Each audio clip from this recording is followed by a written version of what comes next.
Di malam hari, saat hujan deras, suamiku berteriak mengusirku. Kamu tidak punya hak di rumah ini. Keluar sekarang. Dia mendorongku keluar dan mengunci pintu rumah. Membiarkanku di luar hanya dengan mengenakan piyama yang tipis.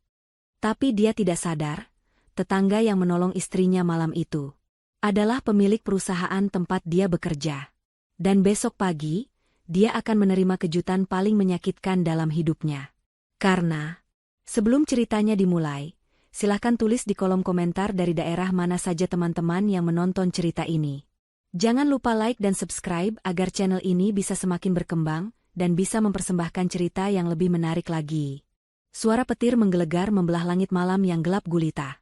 Hujan turun dengan sangat deras, seolah langit sedang menumpahkan seluruh amarahnya ke bumi.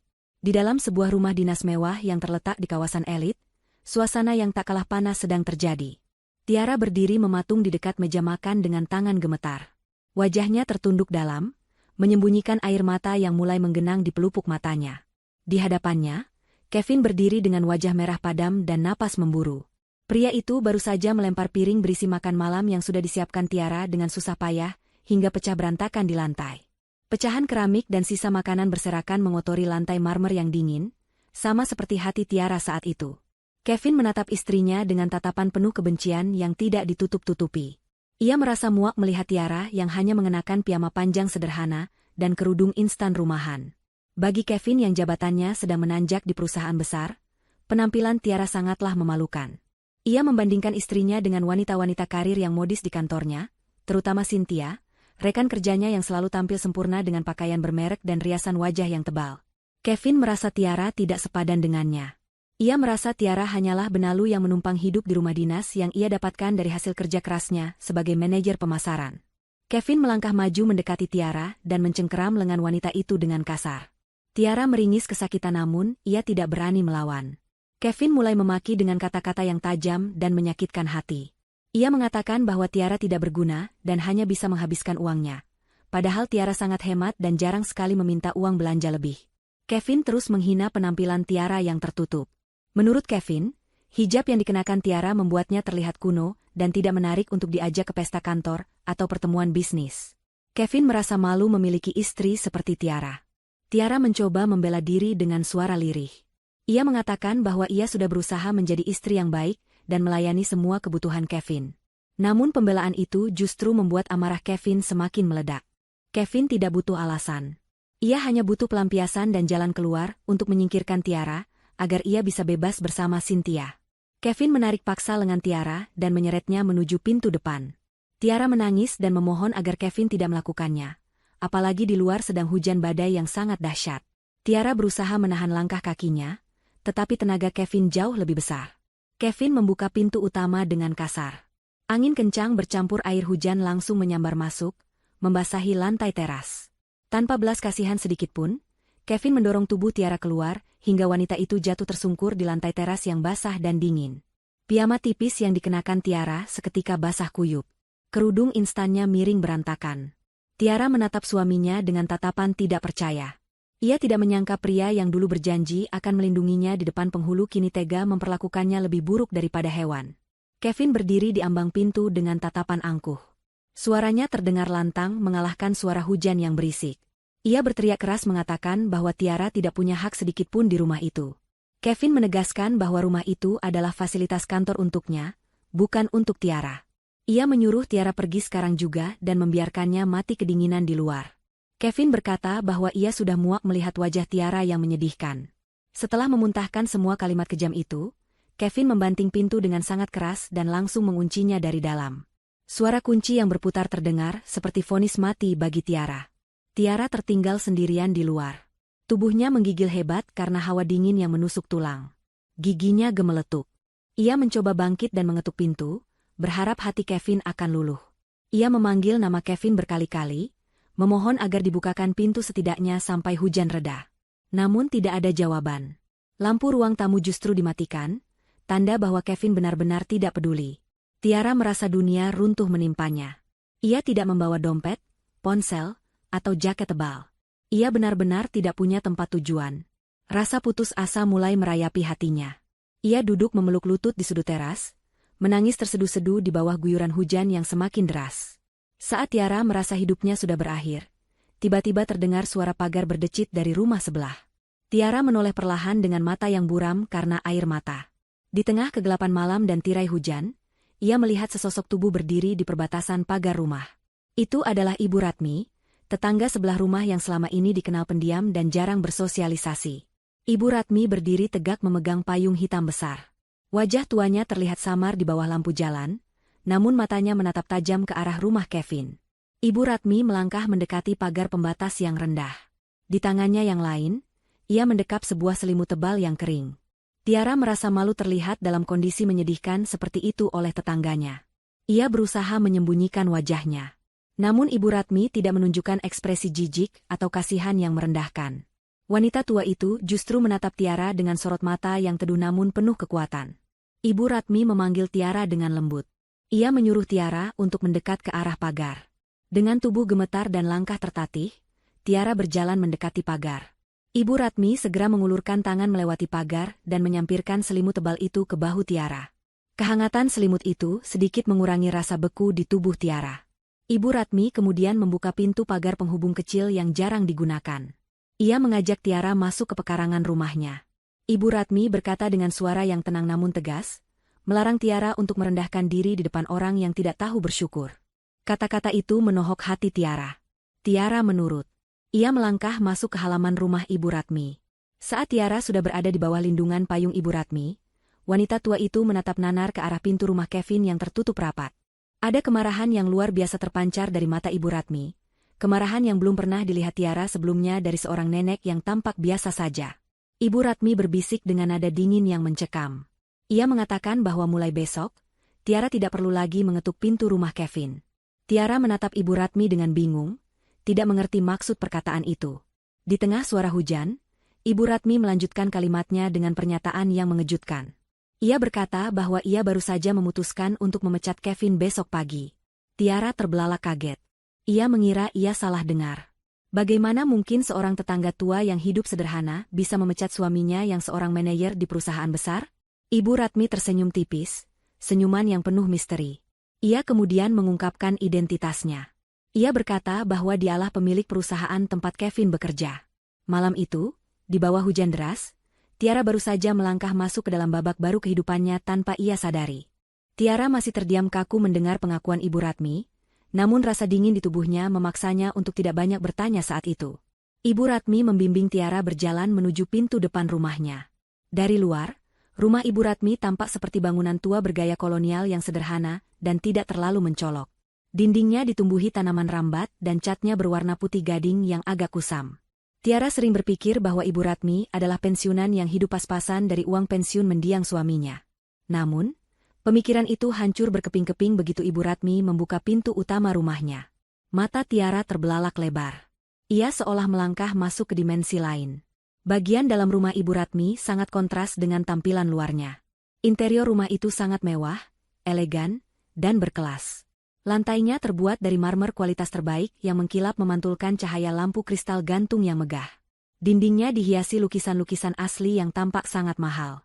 Perabotannya bergaya klasik Eropa dengan ukiran rumit yang dilapisi emas. Udara di dalam rumah terasa hangat dan berbau harum. Sangat berbeda dengan badai dingin di luar sana. Seorang pelayan wanita berseragam rapi segera datang menghampiri mereka dengan sikap sangat hormat. Pelayan itu menunduk dalam di hadapan Ibu Ratmi, menyapanya dengan sebutan Nyonya Besar. Ibu Ratmi dengan sigap memerintahkan pelayan tersebut untuk menyiapkan kamar mandi air hangat, pakaian ganti yang bersih, dan secangkir coklat panas untuk Tiara. Pelayan itu mengangguk patuh dan segera berlalu melaksanakan perintah tanpa banyak bertanya. Tiara merasa canggung berdiri di tengah kemewahan itu dengan pakaian basah yang meneteskan air ke lantai mahal tersebut. Ibu Ratmi menyadari kegugupan Tiara. Ia tersenyum lembut dan menepuk bahu Tiara, menyuruhnya untuk tidak sungkan. Ia berkata bahwa rumah ini adalah tempat yang aman dan Tiara boleh menganggapnya sebagai rumah sendiri. Tiara dibawa ke sebuah kamar tamu yang luasnya, bahkan lebih besar dari kamar utama di rumah dinas Kevin. Kamar itu memiliki fasilitas lengkap layaknya hotel bintang 5. Setelah membersihkan diri dan berganti dengan pakaian rumah yang hangat dan sopan yang disediakan pelayan, Tiara merasa jauh lebih baik secara fisik, meskipun hatinya masih hancur lebur. Tiara kemudian diajak duduk di ruang keluarga yang nyaman. Di sana, Ibu Ratmi sudah menunggu sambil duduk di sofa kulit yang tampak empuk. Di atas meja tersaji coklat panas dan beberapa camilan. Tiara duduk dengan ragu-ragu di hadapan Ibu Ratmi. Pertanyaan besar di kepalanya tidak bisa ditahan lagi. Dengan suara hati-hati, Tiara bertanya apakah benar apa yang dikatakan Ibu Ratmi di luar tadi tentang perusahaan tempat Kevin bekerja. Tiara takut kalau Ibu Ratmi hanya sedang berhayal atau mencoba menghiburnya. Ibu Ratmi meletakkan cangkir tehnya perlahan. Wajahnya berubah serius namun tetap tenang. Ia menatap Tiara lekat-lekat. Ibu Ratmi menjelaskan bahwa ia memang pemilik tunggal dari grup perusahaan raksasa tempat Kevin bekerja. Ia sengaja tidak mempublikasikan wajahnya di media, dan membiarkan manajemen perusahaan dijalankan oleh para direktur kepercayaannya. Ia memilih hidup menyepi di rumah tua ini karena ingin ketenangan, sekaligus untuk mengawasi aset-aset propertinya secara langsung, termasuk komplek perumahan elit ini yang ternyata seluruhnya adalah miliknya. Tiara ternganga tak percaya. Jadi selama ini, Kevin yang selalu sombong dan membanggakan jabatannya, sebenarnya bekerja untuk tetangga sebelah rumah yang sering ia abaikan. Ibu Ratmi melanjutkan ceritanya. Ia berkata bahwa ia sudah lama memperhatikan perilaku Kevin. Awalnya, ia ikut bangga melihat ada karyawan muda yang potensial tinggal di sebelahnya. Namun lama-kelamaan, ia melihat ketidakberesan. Ia sering mendengar suara bentakan Kevin, melihat Tiara yang sering menangis diam-diam saat menjemur pakaian, dan puncaknya adalah malam ini. Ibu Ratmi berdiri dan berjalan menuju sebuah lemari kaca besar di sudut ruangan. Ia mengambil sebuah map tebal dan meletakkannya di depan Tiara. Itu adalah dokumen kepemilikan aset. Ibu Ratmi membuka halaman yang menunjukkan sertifikat rumah dinas yang ditempati Kevin. Di sana tertulis jelas nama pemiliknya, Ratmi Pertiwi. Ibu Ratmi menunjuk nama itu dan berkata dengan nada tegas bahwa Kevin lupa di tanah siapa dia berpijak. Pria itu sudah bersikap arogan di atas properti milik orang yang justru ia remehkan. Ibu Ratmi kemudian menceritakan sebuah fakta yang lebih mengejutkan. Ia berkata bahwa alasan Kevin bisa naik jabatan dengan cepat bukan semata-mata karena prestasinya, tetapi karena Ibu Ratmi diam-diam memberikan rekomendasi pada direksi. Ibu Ratmi melakukan itu karena ia kasihan melihat Tiara yang hidup sederhana. Ia berharap jika gaji Kevin naik, Kevin akan memanjakan istrinya. Namun ternyata Ibu Ratmi salah besar. Uang dan jabatan justru membuat Kevin menjadi monster. Kevin malah menggunakan uang itu untuk berselingkuh dan merendahkan Tiara. Mendengar itu, air mata Tiara kembali menetes. Ia merasa sangat bodoh dan naif. Selama ini ia mengira Kevin stres karena beban kerja, ternyata suaminya memang berwatak buruk. Ibu Ratmi menggenggam tangan Tiara erat. Ia berkata bahwa kesalahan Kevin malam ini tidak bisa diampuni. Mengusir istri di tengah badai adalah tindakan biadab. Ibu Ratmi berjanji akan mengambil kembali semua yang pernah ia berikan kepada Kevin. Jabatan, fasilitas, harga diri, semuanya akan ditarik kembali esok hari. Sementara itu, di rumah sebelah, Kevin sedang duduk santai menikmati kopi sambil menonton televisi. Ia merasa sangat puas dan lega. Akhirnya beban hidupnya hilang. Ia membayangkan besok Cynthia akan datang dan rumah ini akan terasa lebih hidup dan berkelas. Kevin tersenyum sinis mengingat wajah Tiara yang basah kuyup di luar sana. Ia berpikir Tiara pasti sudah lari pulang ke kampung halamannya atau menumpang di pos satpam. Kevin sama sekali tidak tahu bahwa hanya berjarak beberapa meter darinya, di balik dinding rumah tetangga yang ia anggap remeh, nasibnya sedang ditulis ulang. Surat pemecatan dan kehancuran karirnya sedang disiapkan malam itu juga oleh pemilik asli, kerajaan, tempatnya bernaung. Kevin tidur dengan nyenyak malam itu, tidak menyadari bahwa itu adalah tidur nyenyak terakhirnya sebagai orang sukses. Cahaya matahari pagi menembus celah tirai kamar tidur utama, membangunkan Kevin dari tidur yang ia rasa paling nyenyak dalam beberapa tahun terakhir. Ia menggeliat puas di atas kasur berukuran besar itu, merasakan kebebasan yang luar biasa. Tidak ada lagi suara langkah kaki Tiara yang menyiapkan sarapan di dapur, tidak ada lagi pemandangan jemuran pakaian sederhana di halaman belakang yang menurutnya merusak estetika rumah dinas mewah ini. Kevin bangun dengan perasaan sebagai pemenang. Ia berjalan menuju kamar mandi sambil bersiul pelan, membayangkan masa depannya yang cerah. Hari ini adalah awal dari kehidupan barunya. Ia sudah menyingkirkan apa yang ia anggap sebagai beban, dan sebentar lagi ia akan membawa Cynthia, wanita yang menurutnya sepadan dengan status sosialnya, untuk menjadi ratu di rumah ini. Setelah mandi air hangat yang menyegarkan, Kevin berdiri di depan cermin besar. Ia memilih setelan jas terbaiknya yang berwarna biru tua, dipadukan dengan kemeja putih bersih dan dasi sutra merah marun. Ia menyisir rambutnya dengan gaya klimis, menyemprotkan parfum mahal yang wanginya menyeruak memenuhi ruangan. Di pantulan cermin, ia melihat sosok pria sukses yang layak mendapatkan segalanya. Kevin mengambil ponselnya dan melihat ada pesan dari Cynthia yang menanyakan, apakah ia sudah bisa memindahkan barang-barangnya nanti sore. Kevin tersenyum lebar dan segera membalas dengan penuh percaya diri, bahwa rumah sudah kosong, dan Cynthia bisa datang kapan saja. Ia bahkan menyuruh Cynthia untuk membuang barang-barang lama Tiara yang mungkin masih tersisa di gudang jika wanita itu mau. Kevin berangkat ke kantor mengendarai mobil sedan dinasnya dengan kecepatan sedang, menikmati pemandangan kota yang sibuk. Sepanjang perjalanan, ia terus memikirkan skenario indah di kepalanya. Ia yakin hari ini ia akan dipanggil oleh direksi. Desas-desus tentang promosi jabatan General Manager sudah beredar sejak minggu lalu, dan Kevin merasa dialah satu-satunya kandidat yang pantas. Prestasi penjualannya bulan lalu memuaskan, dan ia merasa punya koneksi yang kuat. Sesampainya di lobi gedung pencakar langit tempatnya bekerja, Kevin berjalan dengan dagu terangkat. Ia mengabaikan sapaan satpam dan resepsionis, merasa bahwa menyapa bawahan hanyalah membuang waktu.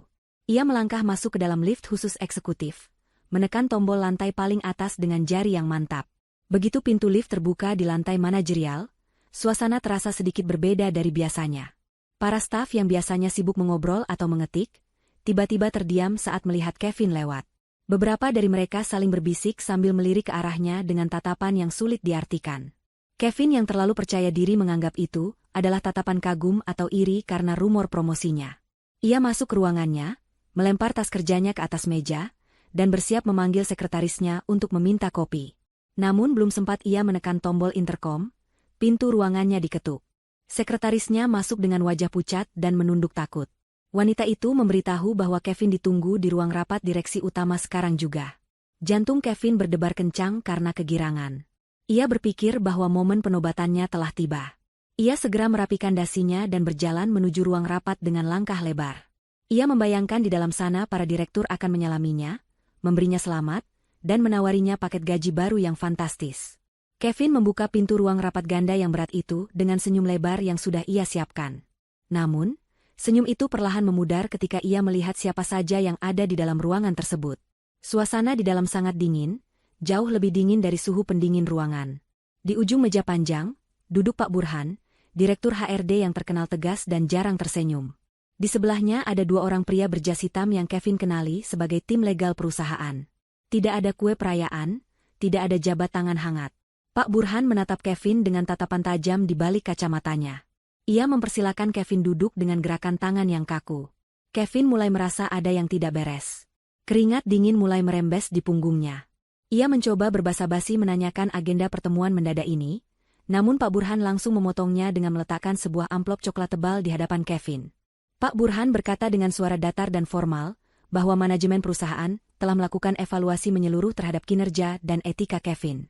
Berdasarkan hasil audit internal yang dilakukan semalam, perusahaan memutuskan untuk mengakhiri hubungan kerja dengan Kevin secara tidak hormat, efektif detik ini juga. Kevin ternganga. Ia merasa seperti disambar petir di siang bolong. Ia tertawa sumbang, mengira ini adalah lelucon atau prank kejutan ulang tahun, meskipun ulang tahunnya masih lama. Namun wajah-wajah serius di depannya tidak menunjukkan tanda-tanda bercanda. Kevin mulai panik. Ia memukul meja, berteriak menuntut penjelasan. Ia merasa tidak pernah melakukan kesalahan fatal. Penjualannya bagus, targetnya tercapai. Ia menuduh Pak Burhan iri padanya. Pak Burhan tidak terpancing emosi. Ia menekan tombol di pengendali jarak jauh yang ada di tangannya. Layar proyektor besar di belakang Pak Burhan perlahan turun dan menyala. Kevin menoleh dengan napas memburu. Di layar itu, muncul tampilan panggilan video langsung yang memperlihatkan sebuah ruangan kerja yang sangat mewah dan elegan, jauh lebih mewah dari ruangan direksi ini. Di tengah layar, duduk seorang wanita tua berwajah tegas namun anggun. Kevin menyipitkan matanya. Ia merasa mengenali wanita itu. Itu adalah Ibu Ratmi, tetangga sebelah rumahnya yang sering ia sebut sebagai nenek bau tanah. Tapi penampilan Ibu Ratmi kali ini sangat berbeda.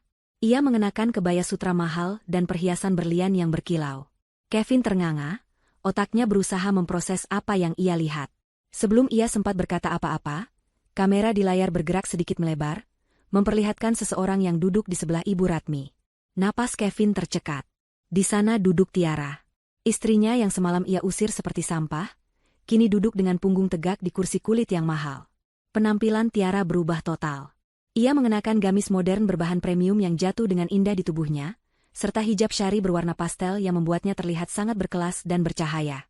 Wajah Tiara bersih, tenang, dan tidak ada jejak air mata. Ia memegang cangkir teh dengan anggun, menatap lurus ke arah kamera seolah menatap langsung ke jiwa Kevin. Suara Ibu Ratmi terdengar menggema melalui pengeras suara ruang rapat. Suaranya tenang namun memiliki otoritas yang mutlak. Ia memperkenalkan dirinya sebagai pemilik saham mayoritas dan pendiri grup perusahaan ini. Ia berkata bahwa selama ini ia membiarkan manajemen berjalan sendiri, namun perilaku Kevin telah memaksanya turun gunung. Kevin masih menggelengkan kepala tidak percaya, bergumam menyangkal fakta di depannya. Ibu Ratmi melanjutkan kalimatnya dengan tajam. Ia mengatakan bahwa Kevin telah melanggar kode etik terberat bagi seorang pemimpin, yaitu gagal memimpin keluarganya sendiri dengan adab. Ibu Ratmi menegaskan bahwa perusahaan tidak mempekerjakan seseorang yang tega membuang istri di tengah badai demi nafsu sesaat. Kemudian, Tiara mendekatkan wajahnya sedikit ke kamera. Tatapannya dingin, tanpa rasa cinta atau takut yang biasa Kevin lihat. Tiara berkata dengan suara yang jernih, memberitahu Kevin bahwa kunci rumah dinas sudah diganti pagi ini oleh tim manajemen properti. Ia memperingatkan Kevin untuk tidak mencoba pulang ke sana, karena rumah itu bukan lagi miliknya. Rumah itu, seperti juga perusahaan ini, adalah milik keluarga Tiara yang sesungguhnya. Tiara menutup kalimatnya dengan mengatakan bahwa surat cerai akan segera dikirimkan oleh pengacara Ibu Ratmi. Layar proyektor itu kemudian mati, meninggalkan Kevin dalam keheningan yang mencekam di ruang rapat. Pak Burhan berdiri, memberi isyarat kepada dua petugas keamanan bertubuh kekar yang menunggu di luar pintu. Petugas itu masuk dan memegang lengan Kevin kiri dan kanan.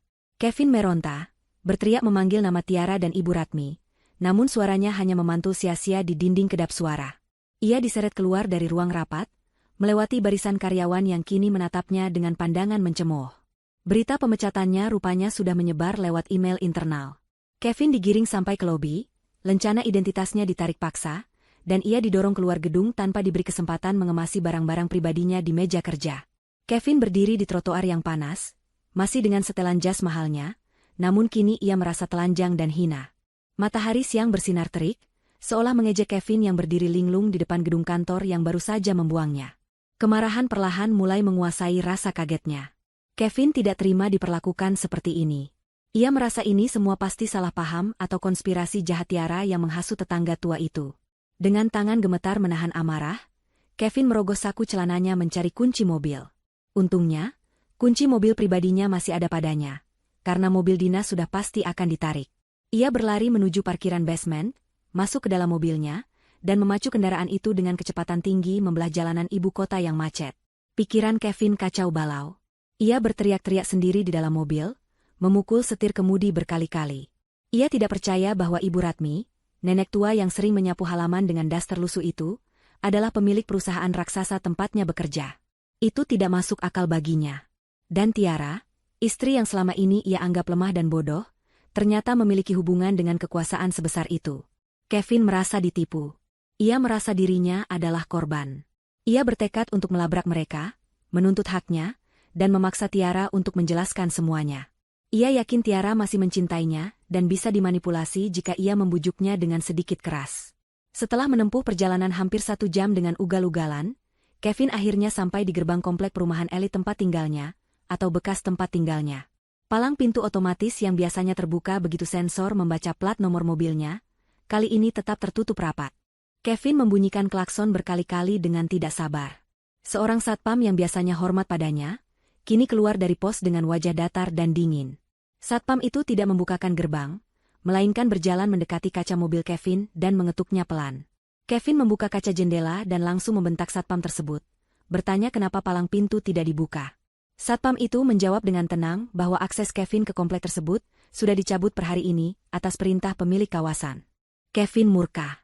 Ia keluar dari mobil dan hendak memukul satpam itu. Namun langkahnya terhenti ketika melihat 2 orang petugas keamanan lain yang berbadan lebih besar keluar dari pos membawa pentungan, bersiaga di belakang rekan mereka. Kevin sadar ia kalah jumlah. Ia berteriak dari luar pagar, mengatakan bahwa barang-barangnya masih ada di dalam, dan ia punya hak untuk mengambilnya. Satpam itu menunjuk ke arah samping pos jaga, di luar area gerbang.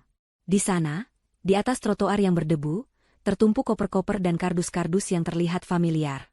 Kevin menoleh dan matanya membelalak. Itu adalah barang-barangnya.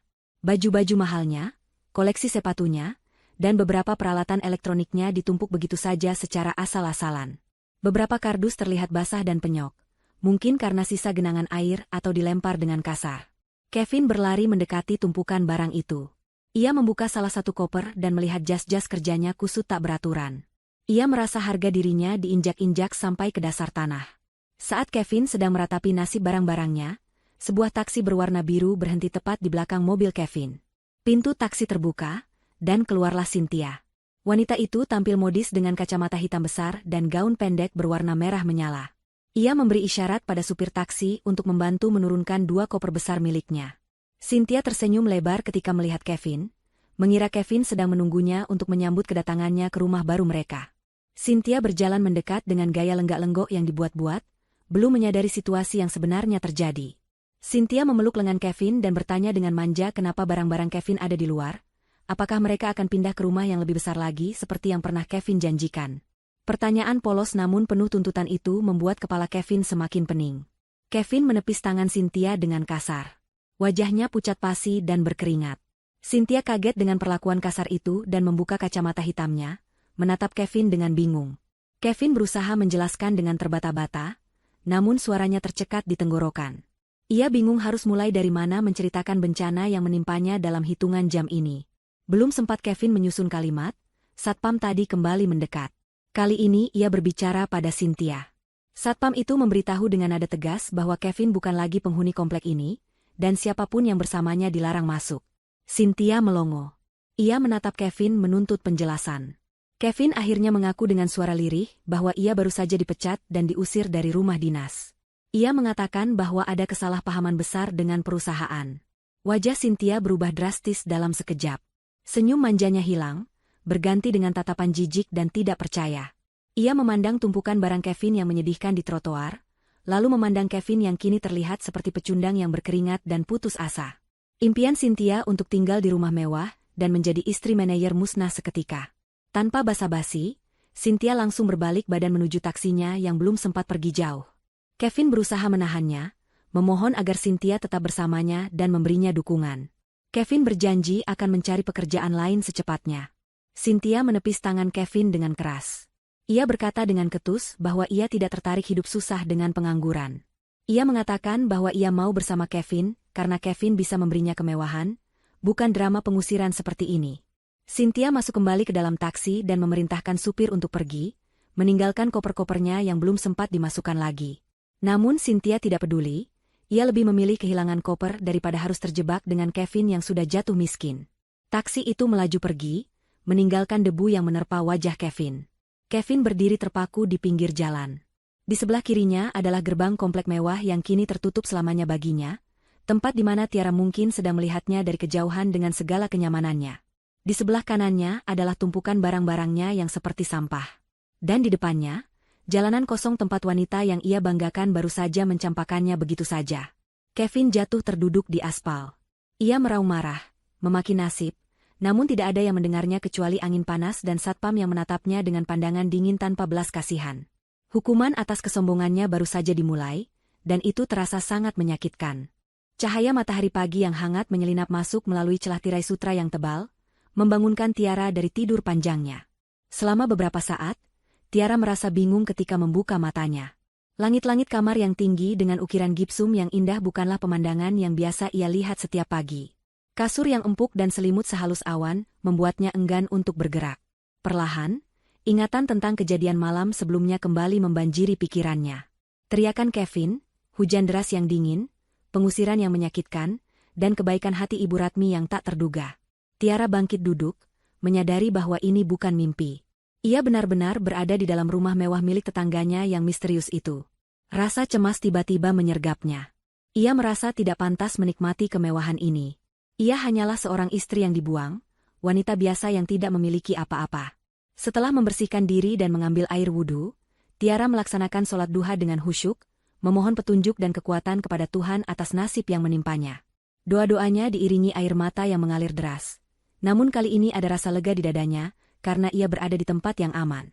Selesai sholat, Tiara keluar dari kamar dengan ragu-ragu. Suasana rumah besar itu sangat tenang. Ia berjalan menyusuri lorong yang dihiasi vas bunga besar berisi bunga segar yang harum. Langkah kakinya terhenti ketika melihat Ibu Ratmi sedang duduk di sebuah ruangan yang dindingnya terbuat dari kaca, menghadap ke taman belakang yang asri. Wanita tua itu sedang memandang jauh keluar, tampak sedang melamunkan sesuatu yang berat. Tiara memberanikan diri mendekat dan menyapa dengan sopan. Ibu Ratmi menoleh, wajahnya yang biasanya tegas kini terlihat lebih lunak dan penuh kasih sayang. Ia tersenyum dan melambaikan tangan, meminta Tiara untuk duduk di sampingnya. Di atas meja sudah tersedia sarapan yang berlimpah, namun Tiara merasa sungkan untuk menyentuhnya. Ibu Ratmi menuangkan teh hangat untuk Tiara dan memulai pembicaraan. Ia bertanya apakah tidur Tiara nyenyak semalam. Tiara mengangguk dan mengucapkan terima kasih berulang kali atas pertolongan Ibu Ratmi. Namun, ada satu pertanyaan yang mengganjal di hati Tiara yang tidak bisa ia tahan lagi. Dengan suara pelan, Tiara bertanya mengapa Ibu Ratmi melakukan semua ini untuknya. Mengapa seorang pemilik konglomerasi besar mau repot-repot menolong tetangga yang tidak penting sepertinya, bahkan sampai memecat karyawan demi membelanya. Ibu Ratmi meletakkan cangkir tehnya perlahan. Ia menatap mata Tiara dalam-dalam, seolah mencari sesuatu di sana. Helaan napas panjang terdengar dari mulutnya. Ibu Ratmi berkata bahwa sudah waktunya Tiara mengetahui kebenaran yang selama ini terkubur rapat. Ia kemudian bangkit berdiri dan mengajak Tiara ikut bersamanya. Mereka berjalan menuju sayap kiri rumah tersebut, area yang selama ini tertutup dan jarang dimasuki oleh para pelayan. Ibu Ratmi berhenti di depan sebuah pintu kayu jati besar yang berukir indah. Dengan tangan yang sedikit gemetar, ia memutar gagang pintu dan membukanya lebar-lebar. Tiara melangkah masuk ke dalam ruangan itu dan tertegun. Ruangan itu tampak seperti sebuah galeri kenangan atau museum pribadi. Dinding-dindingnya dipenuhi oleh foto-foto keluarga yang dibingkai dengan emas. Di tengah ruangan, terdapat sebuah lukisan besar yang menggambarkan sepasang suami istri muda yang sedang menggendong bayi perempuan. Tiara merasa jantungnya berhenti berdetak sesaat. Wajah wanita dalam lukisan itu sangat mirip dengan wajahnya sendiri saat bercermin. Mata, hidung, bahkan senyumannya, semuanya serupa. Tiara melangkah mendekat seolah terhipnotis. Ia mengenali wajah itu dari satu-satunya foto usang yang pernah ia miliki dari panti asuhan dulu, foto orang tuanya yang meninggal karena kecelakaan saat ia masih bayi. Tiara berbalik menatap Ibu Ratmi dengan mata berkaca-kaca, meminta penjelasan. Ibu Ratmi berjalan mendekat, air mata mulai menetes di pipinya yang keriput.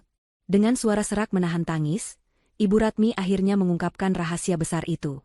Ia mengatakan bahwa wanita di lukisan itu adalah putri tunggalnya, anak kesayangannya yang pergi meninggalkan rumah puluhan tahun lalu, karena memilih menikah dengan pria sederhana yang dicintainya daripada menerima perjodohan bisnis yang diatur keluarga. Ibu Ratmi mengaku bahwa dulu ia keras kepala dan egois, sehingga membiarkan anaknya pergi.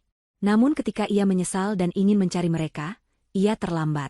Kecelakaan tragis telah merenggut nyawa anak dan menantunya, meninggalkan seorang bayi perempuan yang hilang di telan birokrasi panti asuhan yang kacau. Ibu Ratmi memegang kedua bahu Tiara dengan erat. Ia berkata bahwa bayi itu adalah Tiara. Tiara bukanlah orang asing yang kebetulan ditolong. Tiara adalah cucu kandungnya, satu-satunya darah daging yang tersisa dari garis keturunannya. Tiara menutup mulutnya dengan tangan, berusaha menahan isak tangis yang meledak. Kakinya lemas, dan ia jatuh berlutut di lantai. Ibu Ratmi ikut berlutut dan memeluk Tiara erat-erat. Pelukan seorang nenek yang telah menahan rindu selama puluhan tahun. Tangis keduanya pecah memenuhi ruangan sunyi itu. Segala rasa sakit, kesepian, dan penderitaan yang Tiara rasakan selama hidup sebatang kara seolah tumpah ruah dalam pelukan hangat neneknya. Setelah tangisan mereka mereda, Ibu Ratmi menghapus air mata di pipi Tiara dengan lembut. Ia menjelaskan mengapa ia tidak langsung memberitahu Tiara saat pertama kali menemukannya beberapa tahun lalu. Ibu Ratmi mengaku bahwa ia trauma. Ia takut jika Tiara tumbuh menjadi orang yang tamak atau jahat karena kesulitan hidup yang dialaminya. Ia ingin memastikan bahwa cucunya mewarisi hati mulia ibunya, bukan sekadar mewarisi darahnya. Karena itulah, Ibu Ratmi membeli rumah di sebelah Tiara, menyamar menjadi nenek tua sederhana, untuk mengamati karakter Tiara dari dekat. Ibu Ratmi menceritakan betapa hancur hatinya melihat Tiara disakiti oleh Kevin setiap hari. Berkali-kali ia ingin turun tangan menghancurkan Kevin, namun ia menahannya. Ia menunggu momen yang tepat.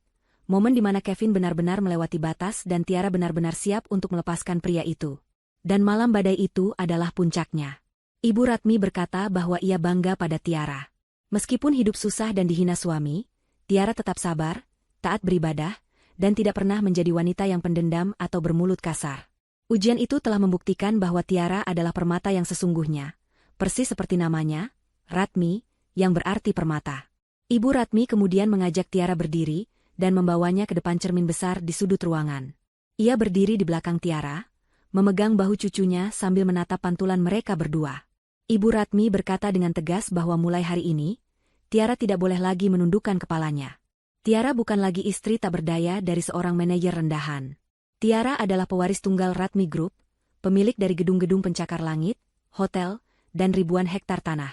Ibu Ratmi berjanji akan mengajarkan segalanya pada Tiara, melatihnya menjadi wanita kuat yang tidak akan pernah bisa diinjak-injak lagi oleh laki-laki manapun. Tiara menatap bayangannya di cermin. Di balik mata yang sembab itu, mulai tumbuh secercah keberanian baru. Ia menyadari bahwa takdirnya telah berubah. Tuhan tidak pernah tidur. Segala kesabarannya selama ini dibayar lunas dengan cara yang tidak pernah ia duga. Ia memegang tangan keriput neneknya dan menciumnya dengan takzim. Dalam hati, Tiara bersumpah akan membuat neneknya bangga dan tidak akan menyia-nyiakan kesempatan kedua yang diberikan Tuhan ini. Ia akan bangkit, bukan untuk membalas dendam dengan kejahatan, tetapi untuk menunjukkan pada dunia, dan pada Kevin, bahwa mereka telah membuang berlian demi menggenggam arang. Transformasi Tiara dari seorang istri yang teraniaya menjadi seorang ratu bisnis baru saja dimulai di ruangan penuh kenangan itu. Sementara Tiara mulai menata hidup barunya di istana Ibu Ratmi, nasib Kevin justru terjun bebas ke titik nadir. Ia terbangun di sebuah kamar hotel melati yang sempit dan pengap di pinggiran kota. Bau rokok apek dan lembab menyambut hidungnya begitu ia membuka mata. Suara bising kendaraan dari jalan raya terdengar jelas karena dinding kamar yang tipis, membuatnya tidak bisa tidur nyenyak semalaman. Kevin meraba-raba saku celananya mencari ponsel, satu-satunya barang berharga yang masih ia miliki selain mobil pribadinya dan beberapa pasang baju kusut yang ia selamatkan kemarin. Ia menatap layar ponsel dengan harapan ada kabar baik. Mungkin pihak kantor menyadari kesalahan mereka dan memintanya kembali. Namun, harapan itu musnah saat ia melihat notifikasi dari aplikasi perbankannya. Kevin mencoba login untuk mentransfer sisa uang tabungannya ke dompet digital agar bisa membeli makan, namun layar ponsel menampilkan pesan error berwarna merah, akun Anda dibekukan sementara atas permintaan otoritas terkait. Kevin panik. Ia mencoba akun bank lainnya, hasilnya sama. Ternyata tim legal perusahaan Ibu Ratmi bergerak sangat cepat. Mereka telah melaporkan dugaan penggelapan dana dan korupsi yang dilakukan Kevin selama menjabat, sehingga seluruh asetnya dibekukan untuk proses penyelidikan. Kevin melempar ponselnya ke kasur dengan frustrasi. Ia meremas rambutnya yang berantakan, berteriak marah yang hanya dijawab oleh suara cicak di dinding. Rasa lapar mulai melilit perutnya. Kevin teringat dompetnya hanya berisi beberapa lembar uang tunai yang tidak seberapa. Ia harus berhemat. Di tengah keputusasaan itu, pikirannya kembali tertuju pada Cynthia. Meskipun wanita itu kemarin meninggalkannya begitu saja di pinggir jalan, Kevin masih memiliki keyakinan bodoh bahwa Cynthia bisa dibujuk. Mungkin Cynthia hanya kaget dan emosi sesaat. Kevin yakin jika ia bisa meyakinkan Cynthia bahwa ini hanya sementara dan ia akan bangkit lagi, Cynthia akan mau kembali padanya. Lagi pula, mereka sudah menjalin hubungan gelap cukup lama, pasti ada rasa cinta yang tersisa. Dengan jari gemetar, Kevin mencoba menghubungi nomor Cynthia. Panggilan pertama ditolak. Panggilan kedua tidak diangkat. Panggilan ketiga langsung masuk ke kotak suara, tanda bahwa nomornya telah diblokir. Kevin tidak menyerah. Ia meminjam telepon resepsionis hotel dengan alasan ponselnya habis baterai. Kali ini panggilannya tersambung. Suara Cynthia terdengar di ujung sana, namun nadanya sangat dingin dan ketus. Begitu tahu itu Kevin, Cynthia langsung menyembur dengan makian. Ia mengatakan bahwa ia tidak mau berurusan dengan koruptor miskin yang akan segera masuk penjara. Cynthia memperingatkan Kevin untuk tidak pernah menghubunginya lagi, atau ia akan memanggil polisi atas tuduhan gangguan. Sambungan telepon diputus sepihak.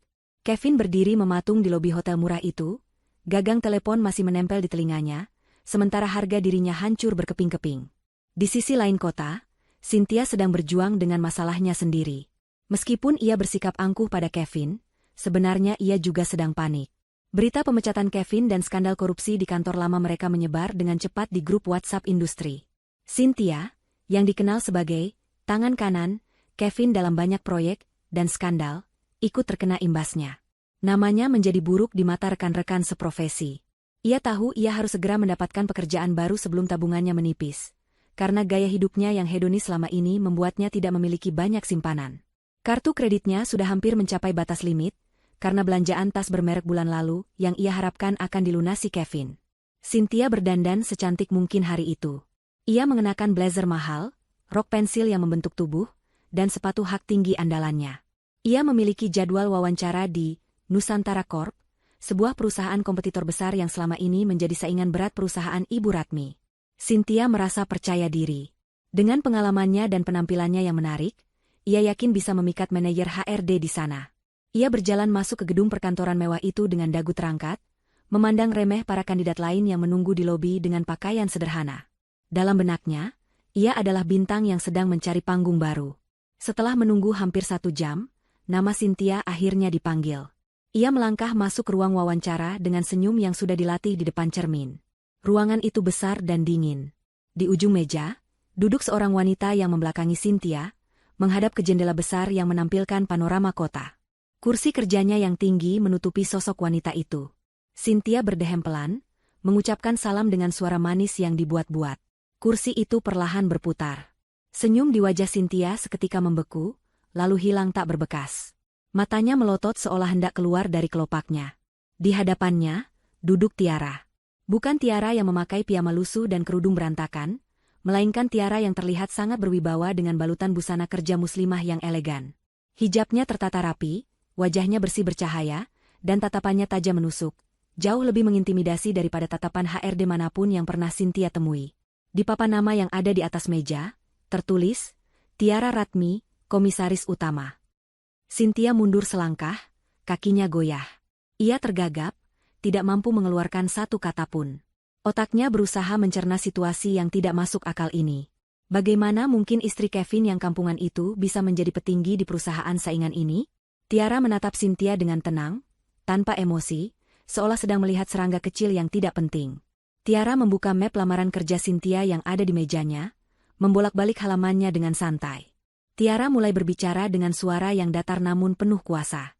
Ia memberitahu Cynthia bahwa Nusantara Corp baru saja diakuisisi oleh Ratmi Group 2 hari yang lalu, menjadikannya salah satu anak perusahaan di bawah kendali keluarga Tiara. Jadi, secara teknis, Cynthia sedang melamar kerja di perusahaan milik Tiara. Cynthia merasa lututnya lemas.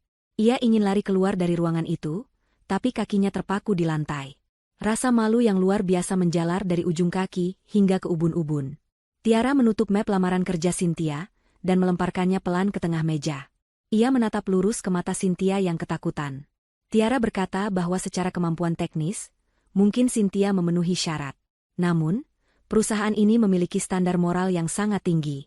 Tiara mengatakan bahwa ia tidak bisa mempekerjakan seseorang yang memiliki hobi merusak rumah tangga orang lain dan meninggalkan pasangannya saat sedang susah. Kalimat itu menampar Cynthia lebih keras daripada tamparan fisik. Cynthia mencoba membela diri, mengatakan bahwa itu urusan pribadi dan ia butuh pekerjaan ini secara profesional. Namun Tiara menggeleng pelan. Ia berkata bahwa karakter seseorang terlihat dari bagaimana ia memperlakukan orang lain di saat krisis, dan Cynthia telah gagal dalam ujian karakter itu. Tiara menekan tombol intercom di mejanya dan memanggil security. Ia berkata singkat pada petugas keamanan untuk mengantar tamu ini keluar dan memastikan namanya masuk dalam daftar hitam pelamar di seluruh anak perusahaan Ratmi Group. 2 orang petugas keamanan masuk dan meminta Cynthia keluar. Cynthia mencoba memohon, harga dirinya runtuh seketika karena bayangan tagihan kartu kredit yang menumpuk. Tapi Tiara sudah kembali memutar kursinya menghadap jendela, mengabaikan keberadaan Cynthia sepenuhnya. Cynthia diseret keluar dari ruangan dengan penuh kehinaan, melewati para pelamar lain yang menatapnya heran. Di dalam ruangan, Tiara menghela napas panjang. Ia tidak merasa senang melihat penderitaan Cynthia, tapi ia merasa lega karena bisa menegakkan keadilan. Ia belajar dari neneknya bahwa memberi kekuasaan pada orang jahat adalah sebuah kejahatan tersendiri.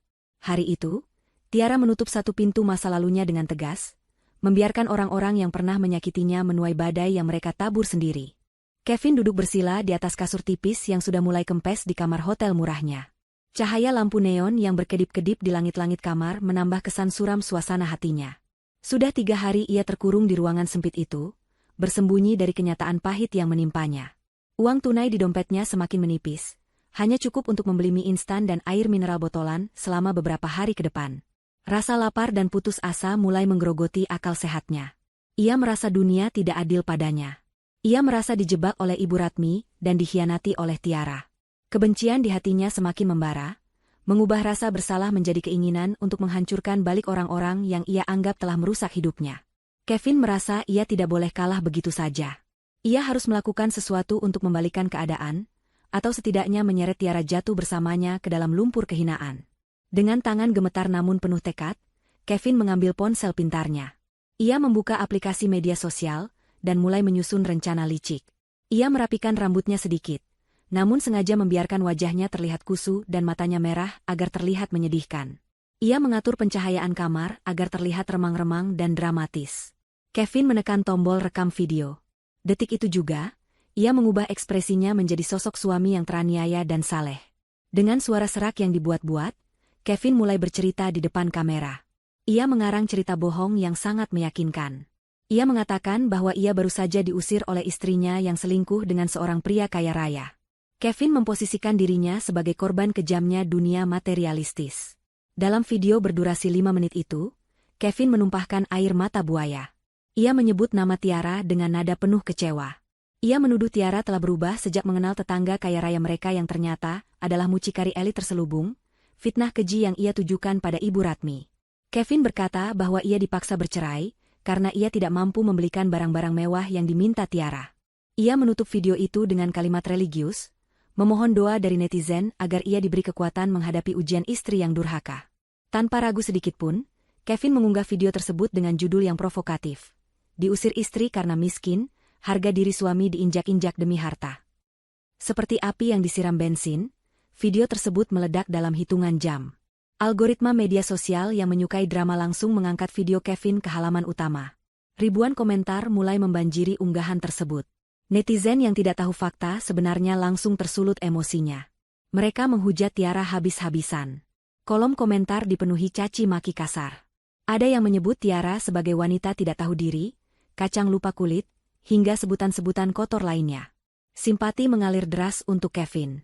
Beberapa orang bahkan menawarkan donasi ke rekening Kevin, yang tentu saja masih dibekukan, membuat Kevin semakin frustrasi karena tidak bisa mencairkan simpati itu menjadi uang. Namun, ia merasa puas. Setidaknya, nama baik Tiara hancur. Ia tertawa sinis membaca komentar-komentar yang mendoakan Tiara mendapat azab. Di istana Ibu Ratmi, suasana pagi yang biasanya tenang berubah menjadi tegang. Tiara menangis terseduh-seduh di ruang keluarga, sambil memegang tablet yang menampilkan video Kevin. Hatinya sakit bukan main. Ia tidak menyangka Kevin tega memfitnahnya sekeji itu. Tuduhan selingkuh dan fitnah terhadap Ibu Ratmi sebagai mucikari benar-benar melukai perasaannya. Tiara merasa takut untuk keluar rumah. Ia membayangkan pandangan orang-orang di luar sana yang pasti menatapnya dengan jijik. Ia merasa kotor oleh fitnah itu. Ibu Ratmi duduk di sampingnya, wajah tuanya merah pada menahan amarah yang meluap-luap. Namun, sebagai wanita yang telah memakan asam garam dunia bisnis yang keras, Ibu Ratmi tidak panik. Ia tahu bahwa air mata tidak akan menyelesaikan masalah ini. Ini adalah perang, dan Kevin baru saja membangunkan macan tidur.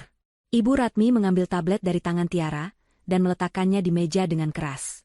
Ia memegang dagu Tiara, memaksa cucunya untuk menatap matanya. Ibu Ratmi berkata dengan tegas bahwa menangis hanya akan membuat musuh merasa menang. Ia mengingatkan Tiara bahwa kebenaran tidak perlu berteriak kencang, ia hanya perlu ditunjukkan. Ibu Ratmi segera memanggil Pak Bastian, asisten pribadinya, dan tim hukum perusahaan. Perintahnya singkat namun mematikan, hancurkan narasi Kevin sampai ke akar-akarnya. Ibu Ratmi memutuskan untuk tidak bermain defensif dengan sekadar menyangkal. Ia akan melakukan serangan balik yang telak. Ia memerintahkan tim IT untuk mengambil rekaman CCTV dari kamera keamanan berkualitas tinggi yang terpasang di gerbang rumahnya, kamera yang selama ini merekam segala aktivitas di depan rumah Kevin tanpa sepengetahuan pria itu. Keesokan harinya, sebuah konferensi pers digelar di lobi kantor pusat Ratmi Group. Wartawan dari berbagai media datang berbondong-bondong, penasaran dengan klarifikasi dari pihak perusahaan yang terseret skandal viral ini. Tiara duduk di samping Ibu Ratmi di hadapan puluhan mikrofon. Awalnya Tiara gugup, namun genggaman tangan hangat neneknya memberinya kekuatan. Ibu Ratmi membuka acara dengan tenang. Ia tidak banyak bicara. Ia hanya berkata bahwa satu bukti visual lebih berharga daripada 1000 kata-kata bohong. Layar besar di belakang mereka menyala. Video CCTV malam kejadian itu diputar. Kualitas videonya sangat jernih, lengkap dengan audionya. Seluruh ruangan hening seketika. Di layar, terlihat jelas Kevin menyeret Tiara keluar dengan kasar. Suara teriakan Kevin terdengar menggelegar melalui pengeras suara, mengucapkan kalimat-kalimat penghinaan yang sangat menyakitkan. Kamu tidak punya hak di rumah ini. Keluar sekarang. Biar mati kedinginan di luar. Suara itu terdengar jelas, mematahkan narasi Kevin yang mengaku sebagai suami lembut yang teraniaya. Terlihat juga momen saat Kevin membanting pintu dan membiarkan Tiara menggigil di bawah hujan badai hanya dengan piyama tipis. Bunyi guntur dan suara tangis Tiara di video itu membuat bulu kuduk para wartawan merinding. Tidak berhenti di situ, tim hukum Ibu Ratmi kemudian menampilkan slide berikutnya. Itu adalah hasil audit keuangan dan mutasi rekening Kevin selama 2 tahun terakhir. Data itu ditampilkan secara transparan. Terlihat jelas aliran dana yang tidak wajar dari rekening Kevin ke sebuah rekening atas nama Cynthia. Jumlahnya fantastis, mencapai ratusan juta rupiah, yang digunakan untuk membeli tas mewah, perhiasan, dan biaya liburan berdua. Sementara di sisi lain, tercatat pengeluaran untuk kebutuhan rumah tangga Tiara yang sangat minim, bahkan di bawah standar kebutuhan hidup layak. Data itu telanjang di depan publik, membuktikan bahwa Kevin bukan suami miskin yang diperas istri, melainkan suami korup yang menelantarkan istri demi selingkuhan. Dampak dari konferensi pers itu sungguh dahsyat. Opini publik berbalik arah 180 derajat dalam sekejap mata. Netizen yang tadinya membela Kevin kini merasa tertipu dan marah besar. Gelombang hujatan berbalik menyerang Kevin dengan kekuatan 10 kali lipat. Tagar Justice for Tiara dan Kevin penipu menjadi trending topik dunia. Orang-orang mulai membongkar jejak digital Kevin dan Cynthia. Foto-foto liburan mereka yang dulu dipamerkan Cynthia di akun privat yang bocor, kini menjadi bahan olok-olokan. Kevin bukan lagi sekadar pengangguran, ia kini menjadi public enemy nomor 1. Wajahnya terpampang di mana-mana sebagai simbol suami durhaka dan manipulatif. Kevin, yang sedang makan di sebuah warung Tegal kecil dekat hotelnya, tidak menyadari badai yang sedang menuju ke arahnya. Ia sedang menikmati nasi sayur sambil tersenyum, melihat jumlah likes di videonya yang terus bertambah. Tiba-tiba, pemilik warung yang sedang menonton siaran ulang konferensi pers di televisi berteriak kaget. Ia menunjuk wajah Kevin di layar TV, lalu menunjuk wajah Kevin yang sedang makan. Beberapa pelanggan lain langsung berdiri, menatap Kevin dengan tatapan penuh kebencian. Sadar situasinya berbahaya, Kevin mencoba kabur. Namun, teriakan, penipu, dan suami zalim mengejarnya. Seseorang melempar gelas plastik ke arahnya. Kevin lari terbirit-birit kembali ke hotelnya, mengunci pintu, dan gemetar ketakutan. Saat ia membuka ponselnya, ia melihat ribuan pesan ancaman dan makian. Video kebohongannya telah menjadi senjata makan tuan yang paling mematikan. Ia tidak hanya kehilangan karir dan harta, kini ia kehilangan tempat untuk bersembunyi di muka bumi ini. Di balik jendela kamar hotel yang kotor, Kevin menangis, kali ini tangisan ketakutan yang sesungguhnya, menyadari bahwa ia benar-benar tamat. 1 tahun berlalu sejak badai malam itu. Musim telah berganti, begitu pula dengan nasib manusia yang menjalaninya. Di sebuah ruang kerja yang luas dengan pemandangan cakrawala kota metropolitan, Tiara duduk di balik meja mahoni besar. Wajahnya tampak serius membaca tumpukan dokumen laporan keuangan kuartal akhir. Penampilannya telah berubah drastis, namun tetap memancarkan kesederhanaan yang elegan. Ia mengenakan blazer modern berwarna navy yang dipadukan dengan hijab sutra bermotif abstrak yang artistik. Tidak ada lagi gurat ketakutan atau keraguan di wajahnya. Mata yang dulu sering basah oleh air mata, kini memancarkan kecerdasan dan ketajaman intuisi bisnis. Selama 12 bulan terakhir, hidup Tiara bagaikan masuk ke dalam kawah candra di muka. Ibu Ratmi tidak membiarkannya bersantai menikmati kekayaan. Sebaliknya, neneknya itu mendidiknya dengan sangat keras. Tiara harus bangun sebelum subuh, belajar tentang manajemen aset, hukum bisnis, strategi negosiasi, hingga tata krama pergaulan tingkat tinggi. Siangnya, ia magang di berbagai divisi perusahaan, mulai dari gudang hingga ruang rapat direksi, agar ia memahami denyut nadi bisnis dari akar hingga pucuk. Malam harinya, ia masih harus membaca buku-buku ekonomi dan kepemimpinan. Ada kalanya Tiara merasa lelah dan ingin menyerah. Tapi setiap kali ia mengingat wajah meremehkan Kevin dan Cynthia, semangatnya kembali membara. Ia ingin membuktikan bahwa ia bukan sekadar pewaris yang beruntung, tapi pemimpin yang layak. Transformasi Tiara bukan hanya soal penampilan fisik atau intelektual, tapi juga mental. Ia belajar untuk berkata, tidak, tanpa rasa bersalah. Ia belajar membedakan mana kawan yang tulus dan mana penjilat yang hanya mengincar hartanya. Ibu Ratmi sering berkata padanya, menjadi baik itu wajib, tapi menjadi lemah itu pilihan. Dan di dunia bisnis, kelemahanmu adalah makanan bagi serigala. Kalimat itu terpatri dalam hati Tiara. Kini, ia bisa memimpin rapat dengan para direktur pria yang usianya jauh di atasnya tanpa rasa canggung. Suaranya yang lembut kini memiliki wibawa yang membuat orang segan untuk membantah tanpa argumen kuat. Sementara Tiara sedang terbang tinggi, Kevin sedang merangkak di dasar jurang. Hidupnya hancur lebur setelah skandal video viral itu. Tidak ada satupun perusahaan yang mau mempekerjakannya. Namanya sudah masuk daftar hitam di semua industri. Teman-temannya menjauh seolah ia mengidap penyakit menular. Uang tabungannya habis tak bersisa untuk membayar denda hukum dan ganti rugi perusahaan. Mobilnya disita, barang-barang mewahnya dijual murah untuk menyambung hidup. Kevin kini tinggal di sebuah kamar kos petak di gang sempit yang kumuh. Tubuhnya kurus kering, wajahnya terlihat jauh lebih tua dari usianya karena stres berkepanjangan. Untuk bisa makan, Kevin terpaksa bekerja apa saja. Ia pernah menjadi kuli panggul di pasar, namun diusir karena fisiknya tidak kuat. Akhirnya, ia diterima bekerja di sebuah perusahaan penyalur tenaga kebersihan, outsourcing, dengan gaji harian yang sangat kecil. Ironisnya, pekerjaan ini sering membawanya kembali ke gedung-gedung perkantoran tempat ia dulu pernah berjalan dengan angkuh sebagai manajer. Namun kini, ia masuk lewat pintu belakang, mengenakan seragam oranye lusuh, dan menunduk menghindari tatapan orang. Rasa malunya sudah mati rasa karena tertimbun oleh rasa lapar yang lebih mendesak. Malam ini adalah malam yang besar bagi Ratmi Group.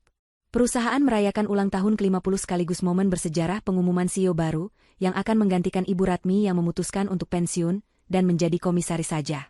Pesta diadakan di Grand Ballroom Hotel Bintang 5 termewah di ibu kota. Ribuan tamu undangan dari kalangan elit bisnis, pejabat, dan selebriti hadir dengan pakaian terbaik mereka. Lampu kristal raksasa menggantung di langit-langit, memantulkan cahaya ke segala penjuru ruangan yang didekorasi dengan ribuan bunga mawar putih asli. Suasana sangat megah dan penuh kemewahan. Kevin ada di sana malam itu, tapi bukan sebagai tamu. Ia adalah salah satu dari puluhan petugas kebersihan yang disewa untuk menjaga kebersihan area pesta. Tugasnya adalah memungut gelas kotor dan membersihkan tumpahan makanan di lantai. Ia mengenakan seragam cleaning service yang ukurannya sedikit kebesaran, topi menutupi sebagian wajahnya, dan masker kesehatan yang wajib dipakai. Ia berjalan menunduk di antara para tamu yang tertawa renyah, sambil memegang gelas sampanye. Bau parfum mahal para tamu menusuk hidung Kevin, mengingatkannya pada masa lalunya yang gemilang. Hatinya perih melihat kemewahan ini. Dulu, ia adalah bagian dari dunia ini. Sekarang, ia hanyalah bayangan yang tidak terlihat, hantu masa lalu yang menyedihkan. Tiba-tiba, lampu ruangan meredup. Musik orkestra yang megah mulai beralun, menandakan acara puncak akan dimulai. Seorang pembawa acara terkenal naik ke atas panggung dan meminta perhatian hadirin. Sorot lampu spotlight mengarah ke tangga utama yang melengkung indah di sisi ballroom. Pembawa acara dengan suara lantang mengumumkan, "Hadirin sekalian, sambutlah CEO baru Ratmi Group, penerus tunggal keluarga pendiri, Ibu Tiara Ratmi." Pintu ganda di puncak tangga terbuka. Semua mata tertuju ke sana, termasuk mata Kevin yang sedang memegang nampan berisi gelas kotor di sudut ruangan. Napas Kevin tercekat. Waktu seolah berhenti berputar baginya. Di puncak tangga, berdiri sosok wanita yang begitu memukau, hingga membuat seluruh ruangan menahan napas. Itu adalah Tiara. Ia mengenakan gaun malam panjang berwarna merah marun yang sopan namun sangat mewah, dirancang khusus oleh desainer ternama. Hijabnya berkilauan tertimpa cahaya lampu, dihiasi sebuah bros berlian kecil yang menyilaukan. Tiara menuruni tangga dengan langkah anggun dan penuh percaya diri. Senyumnya terkembang, ramah namun berjarak, senyum seorang ratu yang menyapa rakyatnya. Di sampingnya, Ibu Ratmi berjalan dengan wajah bangga, menggandeng tangan cucunya. Kevin tidak bisa melepaskan pandangannya. Ia merasa matanya mengkhianatinya.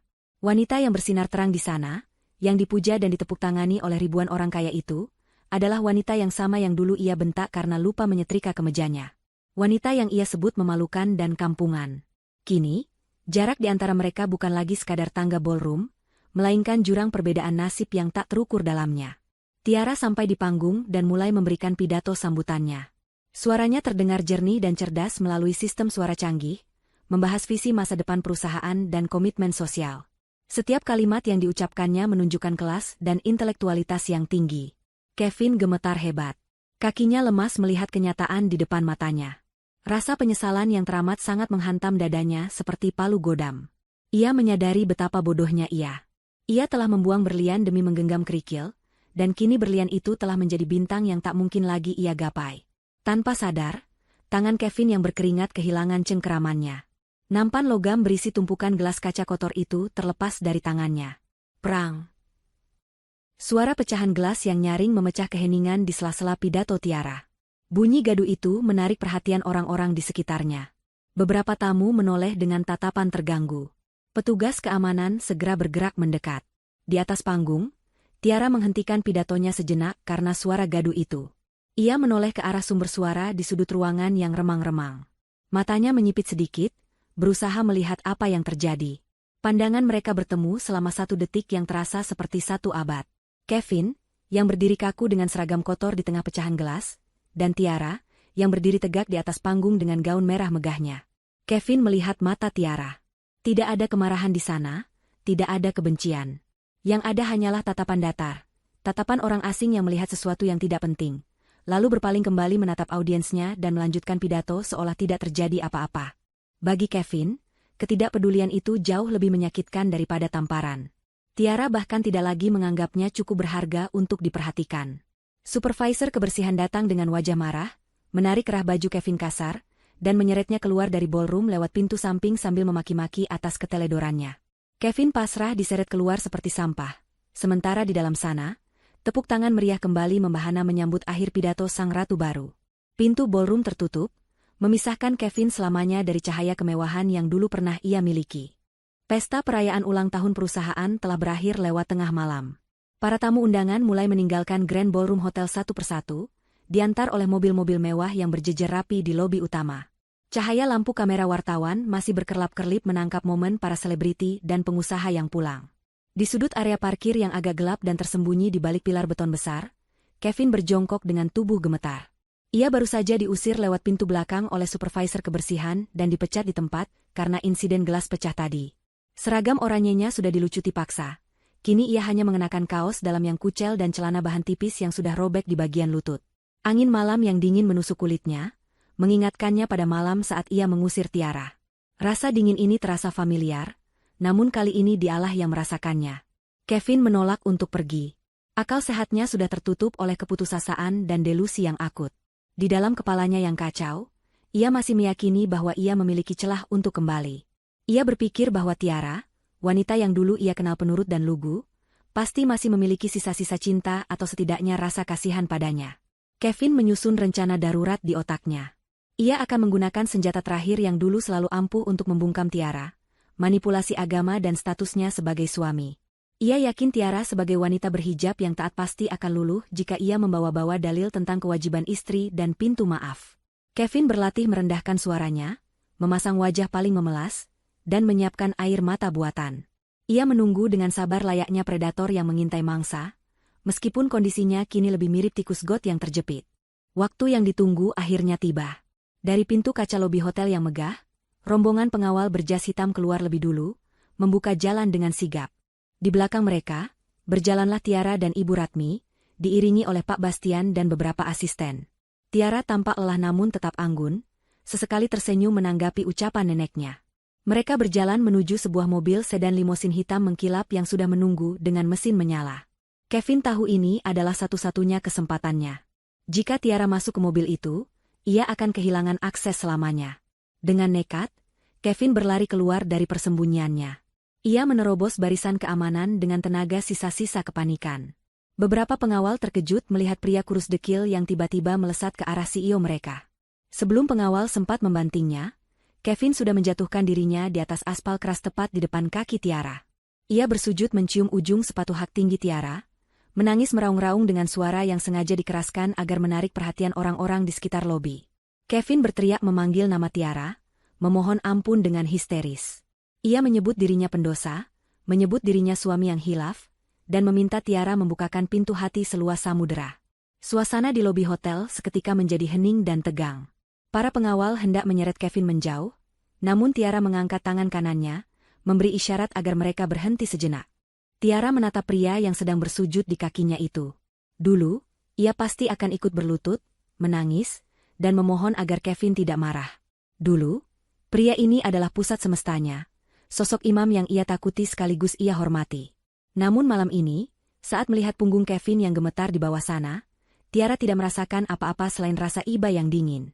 Iba melihat seseorang yang begitu mencintai dunianya, hingga lupa cara menjadi manusia. Kevin yang merasa tidak diusir, mengangkat wajahnya perlahan. Air mata dan ingus membasahi wajahnya yang kotor. Ia menatap Tiara dengan mata memelas penuh harap. Ia mulai melancarkan serangan manipulasinya. Dengan suara serak, Kevin berkata bahwa ia tahu ia salah, tapi ia tetaplah suami sah Tiara di mata Tuhan. Ia mengingatkan Tiara bahwa istri yang baik tidak boleh menelantarkan suaminya yang sedang kesusahan. Ia berkata bahwa Tuhan saja Maha Pemaaf, masa Tiara sebagai hambanya tidak mau memaafkan. Kevin bahkan berjanji akan berubah, akan menjadi imam yang baik, dan membimbing Tiara lagi menuju surga, asalkan Tiara mau menerimanya kembali dan memberinya kesempatan kedua, serta akses ke fasilitas hidup yang layak tentunya. Tiara menghela napas panjang, hembusan napas yang seolah melepaskan beban bertahun-tahun. Ia memandang Kevin tepat di manik matanya. Dengan suara yang tenang, rendah, namun sangat tegas dan berwibawa, Tiara memotong ocehan Kevin. Ia berkata bahwa seorang imam itu tugasnya melindungi makmumnya dari api, bukan melempar makmumnya ke dalam badai. Tiara mengingatkan Kevin tentang malam itu. Saat Kevin mendorongnya keluar ke dalam hujan yang membekukan, saat itu juga Kevin telah menghancurkan pondasi rumah tangga mereka dengan tangannya sendiri. Tiara menegaskan bahwa hak Kevin sebagai suami sudah gugur detik itu juga, saat ia lebih memilih menjaga ego dan selingkuhannya daripada nyawa istrinya. Tiara berjongkok perlahan, bukan untuk sejajar dengan Kevin, tapi agar suaranya bisa terdengar lebih jelas di telinga pria itu. Ia berbisik bahwa agama hadir untuk memuliakan manusia, bukan untuk dijadikan tameng bagi pelaku kezaliman. Tiara berkata ia sudah memaafkan Kevin sebagai sesama manusia, karena ia tidak mau menyimpan dendam yang menjadi penyakit hati. Namun, untuk kembali bersama atau memberi Kevin akses ke hidupnya lagi, itu adalah hal yang mustahil. Pintu itu sudah tertutup rapat dan kuncinya sudah dibuang ke laut lepas. Tiara menegaskan bahwa harga dirinya terlalu mahal untuk dibeli dengan air mata palsu dan dalil yang dipelintir. Kevin ternganga mendengar jawaban Tiara. Ia tidak menyangka Tiara bisa bicara setajam itu. Ia mencoba meraih tangan Tiara, tapi Tiara sudah berdiri tegak kembali. Tiara menoleh ke arah Pak Bastian dan memberikan sebuah amplop putih yang sejak tadi dipegang asistennya. Tiara melemparkan amplop itu ke hadapan Kevin. Ia berkata bahwa itu adalah uang pesangon terakhir atas nama kemanusiaan, cukup untuk membeli tiket bus pulang ke kampung halaman Kevin dan modal hidup sederhana selama sebulan. Tiara menyuruh Kevin pergi, meninggalkan kota ini, dan bertaubat dengan sungguh-sungguh, bukan di hadapannya, tapi di hadapan Tuhan yang sesungguhnya. Setelah mengucapkan itu, Tiara berbalik badan tanpa ragu sedikitpun. Ia menggandeng Ibu Ratmi dan masuk ke dalam mobil mewah itu. Pintu mobil tertutup, memisahkan dunia mereka berdua secara mutlak. Mesin mobil menderu halus, membawa Tiara pergi meninggalkan masa lalunya yang kelam di trotoar hotel. Kevin mencoba mengejar mobil itu, berteriak memanggil nama Tiara sekali lagi, tapi kali ini para pengawal tidak memberinya ampun. Dua orang berbadan besar menyeret Kevin dengan kasar, membawanya menjauh dari area hotel dan melemparnya ke jalanan umum yang gelap. Kevin tergeletak di pinggir jalan sambil memeluk amplop putih itu, menangis meraung-raung di bawah lampu jalan yang remang. Sujudnya ditolak, manipulasinya gagal total, dan malam itu ia menyadari bahwa ia benar-benar sendirian di dunia ini. 3 minggu berlalu sejak insiden memalukan di hotel tersebut. Langit sore di ibu kota tampak labu, menggantung berat seolah menahan beban air yang siap tumpah. Di sebuah kamar kos sempit di gang tikus yang becek, Kevin sedang melamun menatap kipas angin yang berputar lemah. Uang pemberian Tiara sudah menipis, karena Kevin masih belum bisa mengatur keuangannya, dan enggan pulang kampung karena gengsi. Ia masih berharap ada keajaiban instan yang bisa menyelamatkannya. Namun, keajaiban tidak datang. Yang datang justru ketukan keras di pintu kamarnya yang rapuh. Ketukan itu terdengar mendesak dan penuh ancaman, membuat jantung Kevin berdegup kencang. Sebelum Kevin sempat membuka pintu, daun pintu itu sudah didobrak paksa dari luar. 3 orang polisi berseragam lengkap dan 2 orang berpakaian preman masuk memenuhi ruangan sempit itu. Kevin terlonjak kaget, mundur hingga punggungnya menabrak tembok lembab. Salah satu petugas menunjukkan surat penangkapan. Ternyata, audit investigasi di perusahaan lama Kevin telah selesai sepenuhnya dan menemukan bukti-bukti baru yang memberatkan. Kevin tidak hanya melakukan korupsi kecil-kecilan, tapi terbukti menggelapkan dana proyek pemasaran fiktif selama 2 tahun berturut-turut untuk membiayai gaya hidup mewahnya bersama Cynthia. Jumlah kerugian negara dan perusahaan tergolong besar, yang membuatnya terancam hukuman penjara di atas 5 tahun. Kevin tidak sempat membela diri. Tangannya langsung diborgol dengan besi dingin yang menyakitkan. Ia diseret keluar dari kamar kosnya, menjadi tontonan para tetangga kos yang berbisik-bisik mencemooh. Wajah Kevin pucat pasi, keringat dingin mengucur deras. Bayangan tentang sel penjara yang dingin, makanan basi, dan kekerasan narapidana lain menari-nari di kepalanya. Saat ia digiring masuk ke dalam mobil polisi, Kevin melihat ke arah langit. Hujan mulai turun rintik-rintik. Ia teringat kembali pada hujan deras malam itu saat ia mengusir Tiara. Kini, hujan itu seolah datang untuk mengantar kepergiannya menuju kehancuran. Karma telah menyelesaikan putarannya dengan sempurna. Kevin yang dulu mengunci Tiara di luar rumah, kini akan dikunci di dalam sel sempit untuk waktu yang sangat lama. Sementara itu, nasib Cynthia tidak jauh berbeda. Berita penangkapan Kevin menyeret namanya kembali ke permukaan. Meskipun Cynthia tidak dipenjara karena kurang bukti keterlibatan langsung dalam penggelapan dana, sanksi sosial yang ia terima jauh lebih kejam. Namanya sudah hancur lebur. Tidak ada pria mapan yang mau mendekatinya, tidak ada perusahaan yang mau menerimanya. Cynthia berakhir menjadi penjaga toko kelontong kecil di pinggiran kota dengan gaji pas-pasan, kehilangan semua kemewahan dan kecantikan yang dulu ia banggakan. Ia hidup dalam penyesalan yang pahit setiap hari, meratapi keputusan bodohnya memilih pria yang salah dan menyakiti wanita yang benar. Beratus-ratus kilometer dari sel penjara Kevin yang pengap, suasana yang sangat berbeda terasa di kediaman pribadi Ibu Ratmi. Hujan deras mengguyur bumi sore itu, persis seperti hujan di babak awal kisah ini. Namun kali ini, Tiara tidak berada di luar kedinginan. Ia berdiri di balkon lantai 2 rumah mewahnya yang terlindung atap kaca, mengenakan pakaian rumah yang hangat dan nyaman. Di tangannya, ada secangkir teh chamomile yang mengepulkan uap harum. Ia menatap butiran air hujan yang menghantam kaca dengan perasaan damai yang sulit dilukiskan. Tidak ada lagi rasa takut, tidak ada lagi trauma. Suara hujan yang dulu terdengar seperti ancaman, kini terdengar seperti nyanyian alam yang menenangkan. Ibu Ratmi datang menghampiri dengan langkah pelan, berdiri di samping cucunya. Wanita tua itu tampak lebih segar dan bahagia sejak Tiara mengambil alih beban perusahaan.